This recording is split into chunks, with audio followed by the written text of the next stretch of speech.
आजचा किस्सा आहे राजकारण आणि बॉलिवूडमधील दोन सिताऱ्यांच्या लव्ह स्टोरीचा। होय, सोनाली बेंद्रे ज्या की बॉलिवूडच्या एक सुंदर अभिनेत्री आहेत, त्यांच्या सौंदर्यानं त्यांच्या अभिनयानं कदाचित कित्येकांच्या मनामध्ये घर केलेलं असेल। मध्यंतरी सोनाली बेंद्रे यांनी कॅन्सरसोबत सुद्धा संघर्ष केला होता। आपल्या बॉलिवूड डेब्यूपासूनच सोनाली बेंद्रे कित्येकांची स्वप्न सुंदरी राहिली असेल। मात्र एक दिवस असाही होता जेव्हा सोनाली बेंद्रे यांच्या स्वप्नातील राजकुमार होते राज ठाकरे। दोघंही एकमेकावर प्रेम करायचे, मात्र दुर्दैवानं त्यांच्या लव्ह स्टोरीला हॅपी एंडिंग मिळू शकली नाही। तर आजचा किस्सा आहे राज ठाकरे व सोनाली बेंद्रे यांच्या न ऐकलेल्या लव्ह स्टोरीचा। सोनाली बेंद्रे यांनी बॉलिवूडमध्ये डेब्यू केला होता इसवी सन 1994 मध्ये गोविंदासोबत आग या सिनेमामधून। हा त्यांचा सिनेमा एक सुपर फ्लॉप सिनेमा होता। मात्र बॉलिवूडला मिळाला होता एक सुंदर, इनोसंट आणि मनमोहक चेहरा। ॲक्ट्रेस बनण्याअगोदर सोनाली बेंद्रे यांनी एक मॉडेल म्हणून काम सुरू केलं होतं। स्टारडम टॅलेंट सर्चमध्ये त्यांची निवड झाली आणि त्या कारणामुळे त्यानंतर त्यांना हा सिनेमासुद्धा मिळाला आणि त्यांच्या पहिल्याच सिनेमामध्ये त्यांना नोटीस केलं राज ठाकरे यांनी आणि ते सोनाली बेंद्रे यांच्या प्रेमात पडले। त्यावेळी ते राजकारणामध्ये बाळासाहेब ठाकरे यांच्या नेतृत्वात शिवसेनेमध्ये कार्यरत होते।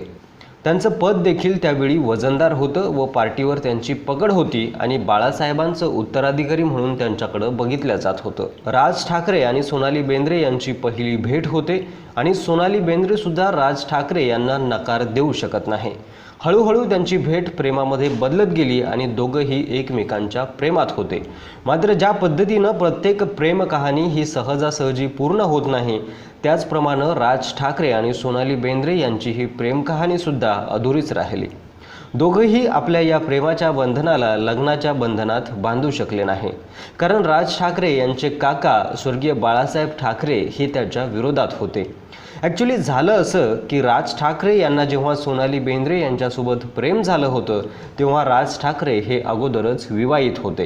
हो, त्यांचं लग्न झालेलं होतं शर्मिला ठाकरे यांच्यासोबत आणि तेव्हा शिवसेनेचा एक महत्त्वाचा हिस्सा म्हणून राज ठाकरे हे ओळखल्या जात होते आणि त्यामुळं बाळासाहेब ठाकरे यांना असं वाटत होतं की राज ठाकरे यांनी जर त्यांच्या पहिल्या पत्नीला सोडून सोनाली बेंद्रे यांच्यासोबत विवाह केला तर शर्मिला ठाकरे यांच्यासोबत तो अन्याय होईल आणि आपल्या खानदानाला, आपल्या कुटुंबाला व शिवसेना पक्षाला याचं नुकसान होईल।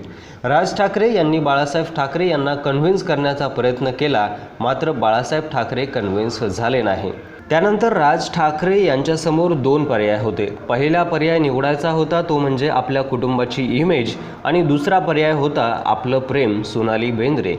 आणि ते जर आपल्या कुटुंबाच्या विरोधामध्ये गेले असते तर त्यांना शिवसेना चीफ होण्याचं जे स्वप्न होतं ते सुद्धा त्यावेळी सोडावं लागलं असतं। पुढील काळामध्ये त्यांना ते सोडावंच लागलं आणि त्यांनी मनसेची स्थापना केली। हा भाग जरी वेगळा असला तरी सुद्धा त्यावेळी मात्र राज ठाकरे यांना हा महत्त्वाचा निर्णय घ्यायचा होता आणि त्यामुळे मग असं म्हणावं लागेल की आपल्या कुटुंबाच्या दबावामुळे राज ठाकरे यांनी सोनाली बेंद्रे यांच्यापासून दुरावा ठेवला।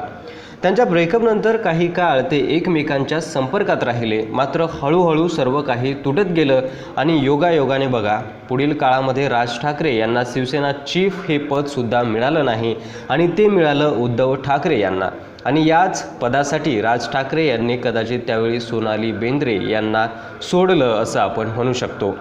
पुढील काळात राज ठाकरे यांनी शिवसेना सोडली आणि स्वतःचा पक्ष सुरू केला, मात्र आता वेळ निघून गेली होती। सोनाली बेंद्रे यांनी गोल्डी बहल यांच्यासोबत लग्न केलं होतं। असो तर हा होता राज ठाकरे आणि सोनाली बेंद्रे यांच्या लव्ह स्टोरीचा एक दुःखद अंत। मात्र तरीसुद्धा सोनाली बेंद्रे यांच्याविषयी एक आत्मीयता, एक सहानुभूती, एक सॉफ्ट कॉर्नर राज ठाकरे यांच्या हृदयामध्ये नक्कीच असेल आणि कुठेतरी जेव्हा सोनाली बेंद्रे यांना कॅन्सर झाला ही बातमी त्यांच्या कानावर पोहोचली असेल तेव्हा राज ठाकरे यांना नक्कीच दुःख वाटलं असेल। असेच राजकारणाचे न ऐकलेले किस्से पाहण्यासाठी आपल्या मराठी मंडळी या चॅनलला सबस्क्राईब करा। बाजूला घंटीचं बटन दिसेल ते दाबायला सुद्धा विसरू नका। लवकरच घेऊन पुढील व्हिडिओ, तोपर्यंत जय महाराष्ट्र।